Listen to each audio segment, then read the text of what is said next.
დას დავიდით, იმაზეც ვაკეთებ და იმაზე მოკლედ დროში. შეიძლება მართლაც ევროპაც გავავოცოთ. Поздравляю весь личный состав. კარგი მანევრია ძალიან. იაპონიაში გადაცემაა. ვაშა გადაცემა თქვენთანაა, თენგის გოგოტიშვილთან ერთად. სპეციალური გამოშვებით. სულ ამბობთ ხოლმე, რომ გადამწყვეტი ბრძოლაა, რომ დიდგორია, შამქორია, მაგრამ ახლა მგონი მართლა ასეა. მართლა ძალიან მნიშვნელოვანი მომენტია. უვიზო მიმოსვლის დაკარგვა არ არის უბრალოდ ერთი ბარტყი, რომელსაც პუტინს გადაუგდებდა გაჩერდება. უვიზო მიმოსვლა იყო ჩვენი ერთი უმთავრესი მიღწევა 21 საუკუნეში. იმიტომ რომ ეს არაა ჩემი ან თქვენი კომფორტი, ვიყიდოთ ბილეთი, ჩავიდოთ ჯიბეში პასპორტი და წავიდეთ სადმე ამ ხელა კონტინენტზე. ეს რა თქმა უნდა დიდი კომფორტია, მაგრამ ამასთან არის მაჩვენებელი. ქვეყნის სანდოობის, დაალაგებულობის, კონტროლირებადობის, პროგნოზირებადობის, არა მხოლოდ ტურისტებისთვის, არამედ ინვესტორებისთვისაც. და ახლა ამას ვკარგავთ მხოლოდ იმიტომ, რომ ვიღაც ჯოჯოებმა, მექთამებმა და უციგნურმა სადისტებმა მიიღეს რუსი ოლიგარქის ბრძანება, აი ასე უნდა გააკეთოთ. იმან ვისი ბრძანება მიიღო, გასაგებია. რას ვკარგავთ, როგორც ინდივიდები, ანუ ტურისტები და პაციენტები, რომლებსაც ეხურებათ ევროპის მუზეუმების, კლინიკების, სტადიონების კარი. და რას ვკარგავთ, როგორც საზოგადოება და სახელმწიფო. ამაზე ვისაუბრებ დიპლომატთან და ილია ჭავჭავაძის ცენტრის დამფუძნებელთან, ნინო კალანდაძესთან. ნინო, გამარჯობა. პირველ რიგში დიდი მადლობა საუბრისთვის, დიდი მადლობა ამ ინტერვიუსთვის. მე მეჩვენება თუ ბოლო რამდენიმე კვირაში უბრალოდ აზვირთდა ეს ტალღა ევროპაში ვიზა ლიბერალიზაციის გაუქმების შესახებ. რამდენიმე კვირის წინ ყოველთვის ჩემი დაკვირვებით, ჩემი თვალის, ჩემი ყურისთვის ასეთი აქტიური საუბარი არ ყოფილა. ახლა ეს უბრალოდ საუბარია, უბრალოდ გვაშინებენ თუ გვაფრთხილებენ და გვემუქრებიან. რამდენად ძიმია ის ტონი, რომელთაც ახლა ელაპარაკებიან საქართველოს ეგრეთ წოდებულ ხელისუფლებას. რამდენიმე თვის უკან განწყობა სულ სხვანაირი იყო და ვიზა ლიბერალიზაციის გაუქმება პრაქტიკულად არ განიხილებოდა მიუხედავად იმისა, რომ ამაზე საუბრები იყო. მაგრამ იმის გამო, რომ მიიჩნეოდა, რომ ეს არის უკიდურესი ზომა, რომელიც მათ შორის მოქალაქეებს დააზიანებს, კი არა და პირველ რიგში მოიაზრებოდა, უпростоრეთ არ გაუქმების მომხრეები უფრო მეტი იყვნენ ევროკავშირის შიგნით, ვიდრე მოწინააღმდეგეები. პოლიტიკოსებს არავის ილუზია არ აქვს, რომ აქ ივანიშვილის რეჟიმი ნებაყოფლობით რამე პოლიტიკის გადახედვას გეგმავს. ამის მოლოდინი მათ არ აქვთ, მიუხედავად იმისა, რომ მათ დიპლომატიურ ენაში ეს თითქოს ასე იკითხება და თითქოს კიდევ ვადებს აძლევენ და ფორას აძლევენ და ელოდებიან, რომ თვითონ სიტუაცია გადააფასონ. ამის ობიექტური მოლოდინი იქ არავის არ აქვს, მაგრამ ეს მექანიზმი მაინც ჯერ კიდევ განიხილება როგორც ბერკეტის ნაწილი იმისთვის, რომ ივანიშვილის რეჟიმმა სახალხო ზეწოლა იგრძნოს. ყველა მოქალაქე შეეხება ვიზა ლიბერალიზაციის გაუქმება. პროპაგანდა აქტიურად ცდილობს დაამტკიცოს, რომ ეს არ შეეხება ყველა მოქალაქეს, ეს არის მხოლოდ უმცირესობის პრობლემა, ვისაც ჭირდება ჩადგება რიგში პრობლემა არ არის და ადამიანების დიდ უმრავლესობას ეს უბრალოდ არ აღელვებს, მათ ცხოვრებას ეს არ შეეხება. ასეა თუ არა რეალურად ეს საზოგადოების რა ნაწილს შეგვიძლია უთხრათ, რომ კი, შეძგეხება. ზუსტად ვიზა ლიბერალიზაცია არის ის საკითხი, რომელიც შეეხება სულ ყველას. იქ გრანტების კანონია თუ რაღაცა LGBT კანონმდებლობაა თუ რაღაცა, ის ეხება სეგმენტურად საზოგადოებას და მაინც დიდი ემპათია მასებში შესაძლოა არ იყოს. მაგრამ ისევე როგორც ვთქვათ, ევროკავშირის გაწევრიანების პერსპექტივა, მათ შორის კვლევებში ჩანს, რომ ეს მყისიერ მოლოდინად არ აღიქმება. მაგრამ უვიზო მიმოსვლა უკვე გვაქვს და ამის გაუქმება შეგვეხება სულ ყველას, ყველა ადამიანს და პირველ რიგში იმ საზოგადოებას, რომელიც არ მიეკუთვნება ელიტარულ და ეკონომიკურად გამართულ საზოგადოებას, რომელსაც თქვა შეუძლია სამი თვის რიგში ჩადგეს და ანგარიშებზე კონდეს იმხელა თანხები, რომ მე ვიზა მაინც მიიღოს. კაცო, ადრე ცხოვრობდით ამ რიგებში. რამდენი დღე და რამდენი საათი გაგვიტარებია და ვიდექი და ხან ვიღებდით, ხან ვერ ვიღებდით და ასე გაგვიჭირდება წასულში დაბრუნება. უვიზო მიმოსვლის მთელი ღირებულება ის იყო, რომ გადაუდებელი სამედიცინო დახმარება თუ ჭირდებოდა საქართველოს მოქალაქეს, მას შეეძლო ესესხა თანხა და დღესვე ეყიდა ბილეთი და გაფრენილიყო. და ასევე გაეყოლებინა, თქვათ, ოჯახის წევრები. ამის შესაძლებლობა პრაქტიკულად აღარ იქნება, იმიტომ რომ უნდა 3 თვე ელოდო, რიგში ჩადგე, თანხების მობილიზება მოახდინო, საბუთები შეავსო, შესაძლოა თანხლებ პირებს საერთოდ არ მიცენ მაშინ შენ თუ გაგიმართლებს იმ შემთხვევაშიც და მაღალი ალბათობით არც გაგიმართლებს. პროპაგანდა მოძებნა საკმაოდ საინტერესო და მე მგონი სწორი, მათთვის სწორი აქცენტი, როდესაც დაიწყო მტკიცება, რომ ვიზა ლიბერალიზაციის გაუქმებით deep state-ი სჯის ქართულ ხალხს და არა ხელისუფლებას, ანუ მათ რეჟიმს. მე მგონი საკმაოდ ეფექტური ტყუილი, მაგრამ ეფექტური გზა არის რეალობის შეფუთვის. ვიზა ლიბერალიზაცია არის ინსტრუმენტი ასოცირების და ჰარმონიზაციის, ევროკავშირში გაწევრიანების წინ მსწრები ნაბიჯები, რომ საზოგადოება მოემზადოს ევროკავშირში გაწევრიანებისთვის და მათ შორის არა მხოლოდ თქვათ ცალკეული ინდუსტრიები, არამედ ინდივიდებიც და ადამიანებიც, რომლებსაც აქვს შესაძლებლობა არა მხოლოდ იმოგზაურონ, არამედ ჩავიდნენ, განათლება მიიღონ, რამდენიმე თვე დაყონ, სტიპენდია მოიპოვონ, სამედიცინო ტურიზმში ჩაერთონ, კულტურულ ტურიზმში ჩაერთონ, საგანმანათლებლო ტურიზმში ჩაერთონ და ეს პროცესი აღარ არსებობს, ამ სახელმწიფოსთან ასოცირების და ჰარმონიზაციის პროცესი არის de facto შეჩერებული. ამიტომ ბუნებრივია, რომ ევროპის დედაქალაქები მსჯელობენ იმაზე, რამდენად საერთოდ მიზანშეწონილია, რომ საქართველოს მოქალაქეებს მიეცათ უვიზოთ მიმოსვლის შესაძლებლობა, მაშინ, როდესაც საქართველო ევროპულ ორბიტაზე აღარ არის და უფრო მეტიც, პოლიტიკურად გაცილებით უფრო რთულია ის საკითხი, რომ საქართველო ბრუნდება რუსეთის ორბიტაზე, რომელიც დღეს დეკლარირებული მტერია ევროპის. ახლა გამოდის, რომ პრობლემა უფრო გლობალურია, ვიდრე ვიღაც კობახიძე, ვიღაც ლაშხი თავისი მასონებით, ან თუნდაც ვიღაც თუ არა ვიღაც ივანიშვილი.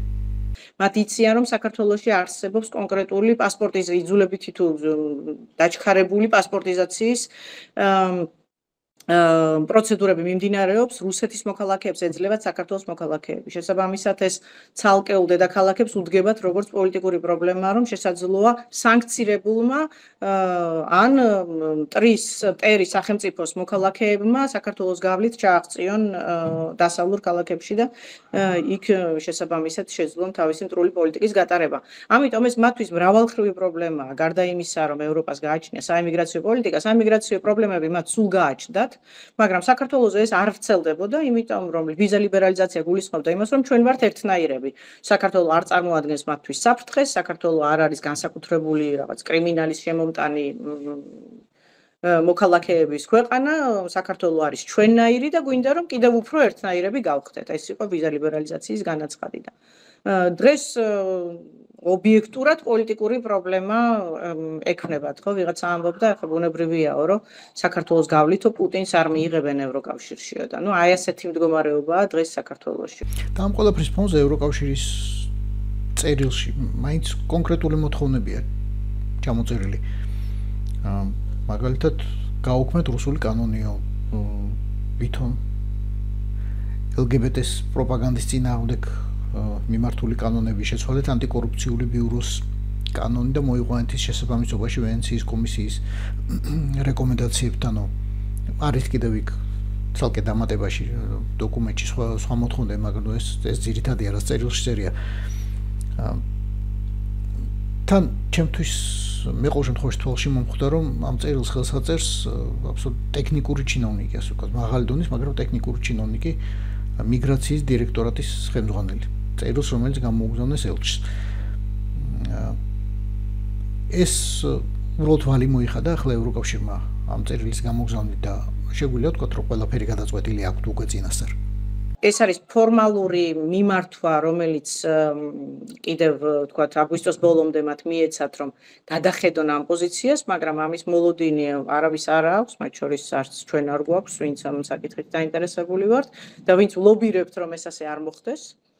მაგრამ დღეის მდგომარეობით სურათი არის პესიმისტური. ახლა დღეის მდგომარეობით იმიტომ ვამბობ, რომ კანდიდატის სტატუსის მინიჭების წინაც უკიდურესად პესიმისტური სურათი იყო საქართველოში. მაგრამ ეს სიტუაცია შეიცვალა მას შემდეგ, რაც საქართველოს მოქალაქეებმა დაიკავეს დედაქალაქის ქუჩები და თქვეს, რომ ჩვენ ვართ ევროპელები და აღმართეს ევროპული დროშები და ამას ანგარიში გაუწია ევროპის კავშირმა. რამდენად ეს დღეს შესაძლებელია აგვისტოს ბოლოსთვის, ვთქვათ, აი ყველა იმ ფაქტორის უგულებელყოფა, რომელიც მე ჩამოვთვალე, მხოლოდ იმის გამო, რომ ქართულმა ხალხმა თქვა, რომ ჩვენ ამას ვიმსახურებთ და ჩვენ არ დაგვაზიანოთ, ამაშიც არ ვარ ბოლომდე დარწმუნებული. ვიზა ლიბერალიზაცია არ არის მხოლოდ ტურიზმი, ხო? ქართველი ტურისტები, რომლებიც მიდიან რაღაც მუზეუმში ან რაღაც დასასვენებლად, ან რაღაცა რესტორანში, ან რაღაც კონცერტზე. ეს არ არის მხოლოდ სამედიცინო ტურიზმი, რომელიც ასევე ძალიან დიდი მასშტაბის არის, იმიტომ რომ საქართველოში მედიცინა უარეს დონეზეა, მოდი ვთქვათ, ვიდრე დასავლეთ ევროპაში. ვიზა ლიბერალიზაცია ეხება იმ ადამიანებსაც, ვინც ჯერ კიდევ იღებს ვიზას, ვისაც ვიზა სჭირდება, თქვათ, შრომითი ვიზა სჭირდება, სწავლის ვიზა სჭირდება, მაგრამ მიდის დასავლეთ ევროპაში, შენგენის ზონაში, იმისთვის რომ იმუშაოს, ლეგალურად იმუშაოს და ლეგალურად ისწავლოს. ამ ადამიანებსაც გაურთულდება ცხოვრება.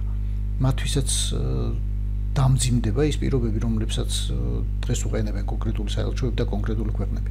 დღეს მაგალითად კობახიძემ აბსოლუტურად მოულოდნელი საოცრება რომ დააბრეხვა. შეიძლება ვთქვათ, მან თქვა, რომ ეკონომიკა ზარალდება, საქართველოს ეკონომიკა იმით, რომ ადამიანები გადიან ქვეყნიდან.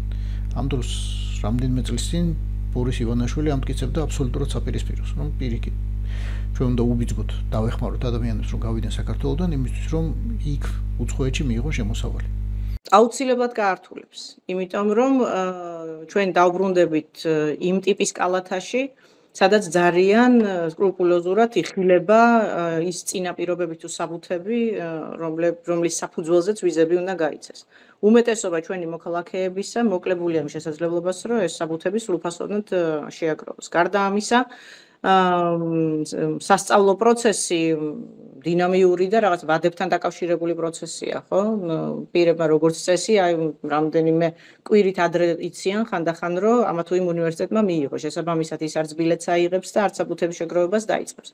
და მაინც შეიძლება მას უარი უთხრან და ასეთი შემთხვევები შენს და ჩემს ბავშვობაში იყო რამდენიც გინდა, რომ თითქოს ყველაფერი წესრიგში იყო, ყველა საბუთი მოგროვებული იყო და მაინც არ ითვლებოდა მიზანშეწონილად. ყოფილა შემთხვევები, როდესაც საზღვრიდან უკან გამოუბრუნებიათ მოქალაქეები მიუხედავად იმისა, რომ თითქოს დედაქალაქში ვიზები ჰქონდათ აღებული. ამიტომ ეს გაართულებს ყველანაირ მიმოსვლას, ანუ მიმოსვლა, რომელიც გულისხმობდა, რომ მე ხა ვიყიდი ბილეთს, ჩავალ ქუთაისში იაფი ბილეთით და გავფრინდები ევროპის პრაქტიკულად ნებისმიერ დედაქალაქში, იმიტომ რომ მე იქიდან მე მაქვს შესაძლებლობა ჩავიდე სასურველ უნივერსიტეტში თუ სასურველ კლინიკაში თუ ნათესავთან თუ მეგობართან, ამ პროცესს არსებითად გაართულებს. ირაკლი კობახიძე მივიდა ერთ-ერთ ტელევიზიაში, სადაც წამყვანმა ძალიან საინტერესო ფორმით კითხა. თუ ევროკავშირი გააუქმებს ვიზა ლიბერალიზაციას და ისე ვიზებით მოგვიწევს სიარული შენგენის ზონაში. როგორ გონიათ მოქალაქეები, მოსახლეობა, სიტყვა მოსახლეობა გამოიყენა. მოსახლეობა თქვენზე გაბრაზდება თუ ევროკავშირზეო? კობახიძემ გასცა, რა თქმა უნდა, პასუხი და ვიზა ლიბერალიზაცია დაუკავშირა deep states, რომელიც ომისკენ გვიბიძგებს, ფაქტობრივად დააყენა ალტერნატივა ან უვიზო მიმოსვლა, ან ომში ჩართვა. მე ჩვენება, რამდენადაც ვიცნობ ქართული ოცნების პროპაგანდას, მე ჩვენება ხედავ ნიშნებს, რომ ისინი ამზადებენ პროპაგანდისტულ იდეოლოგიურ ნიადაგს იმისთვის, რომ ადამიანები შეამზადონ, წინასწარ შეამზადონ ვიზა ლიბერალიზაციის დასაკარგად. მე მგონია, რომ მაინც პრაგმატულ ნაბიჯს გადადგავენ. პრაგმატული კუთხითაც რო შევხედოთ ჩვენ, ევროკავშირის ინტერესებში არანაირად არ შედის ვიზა ლიბერალიზაციის გაუქმება, შეჩერება ჩვენი ქვეყნისთვის, ჩვენი ქვეყნის მოსახლეობისთვის. საქართველოს არის პირდაპირ მნიშვნელობით დერეფანი, რომელიც არის უკონტროლო დერეფანი სახელმწიფო პოლიტიკის გარეშე, რომლის მიმართაც იზრდება დასავლური კრიტიკა, რომ ეს დერეფანი შესაძლოა გამოიყენებოდეს ნარკოტრაფიკინგისთვის, უკანონო ტვირთბრუნვისთვის, ამიტომ ბუნებრივია, რომ ევროპა ამ პოზიციებისთვის ემზადება, რომელსაც ივანიშვილის რეჟიმი საქართველოში უპირებს, რომ დააკანონოს მაღალი ალბათობით 4 ოქტომბრის შემდეგ. მე არ მახსენდება პირადად, ახლა როგორც გამოსულ დიპლომატს მოგმართავთ, თუ ყოფილა ასეთი შემთხვევა, თუ თუ შეუჩერებიათ რომელიმე ქვეყნისთვის ვიზა ლიბერალიზაცია. მე არ მახსენდება. მე არ მსმენია პრეცედენტი, რომ უკვე მიღებული ინსტრუმენტი შესაძლოა არსებობს და მე არ ვთვლობ ინფორმაციას, მაგრამ გახმაურებული სახელმწიფოებრივი შემთხვევები ასეთი არ არის. ეს არის შენგენის სივრცეზე მიღებული გადაწყვეტილება, არ ეხება მხოლოდ ევროკავშირის წევრ ქვეყნებს და ვისთანაც ჯერ გამარტივებული და შემდგომ უვიზო რეჟიმი შევიდა ძალაში, ის შექცევადი არსად არ ყოფილა.